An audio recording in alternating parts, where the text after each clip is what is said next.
ప్రకాశం జిల్లాలో లాస్ట్ 8 రోజుల నుంచి మనకి వర్షం పడుతుంది. ఇప్పుడు మంతా తుఫాను మనకు వచ్చింది. దానికన్నా ముందు కూడా ఒక చిన్నపాటి ఒక తుఫాను కూడా రావడం జరిగింది. బట్ కంటిన్యూగా లాస్ట్ 8 రోజుల నుంచి మనకి ఈ జిల్లాలో వర్షం అయితే పడుతుంది. అధికారులు అందరూ కూడా అప్రమత్తంగా ఉండడంతో ఈ రోజుకి యాక్చువల్గా వర్షాలన్నీ తగ్గినాయి. మనకు జిల్లా వ్యాప్తంగా చూసుకుంటే ఎక్కడా కూడా అవాంఛనీయ సంఘటనలు ఏమీ జరగలేదు, ప్రాణ నష్టం ఏమీ జరగలేదు. అయితే కొన్ని పశువులు ఆల్మోస్ట్ ఒక 5 గేదెలు, తర్వాత 4 గొర్రెలని మనకు ఇప్పటివరకు రిపోర్ట్ వచ్చినాయి. అంతకు మినహా మేజర్గా ఏ విధమైనటువంటి అంటువాడి ఇన్సిడెంట్స్ జరగలేదు. సో ప్రీ సైక్లోన్ ప్లాన్ ఏదైతే ఉందో జిల్లా వ్యాప్తంగా మేము చేసుకున్నాం కాబట్టి ఏ విధమైనటువంటి ఇబ్బంది కలగలేదు.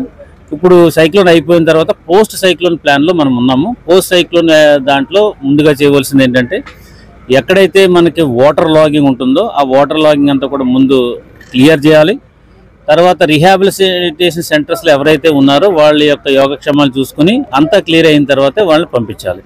సో అందులో భాగంగా మనకి ఒంగోలు ఈ పోతురాజు కెనాలు అండ్ నల్ల కాలువ ఈ రెండు కూడా ఓవర్ఫ్లో అవడం వల్ల పైనుంచి వస్తున్న వాటర్ వల్ల డౌన్లో ఉన్నట్టు సుమారు మొత్తం ఒక 20 కాలనీస్ అయితేనేమి, పేటలు అయితేనేమి, ఇవన్నీ కూడా ఇనండేషన్ అయినాయి.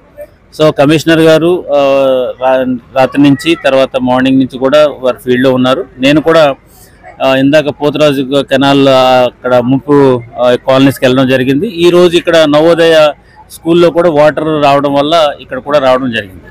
సో అయితే అక్కడ ఒక్కసారి ఈ కెనాల్స్ 1 or 2 feet రెసిడ్ అయితే ఆటోమేటిక్గా వాటర్ అంతా కూడా క్లియర్ అవుతుంది.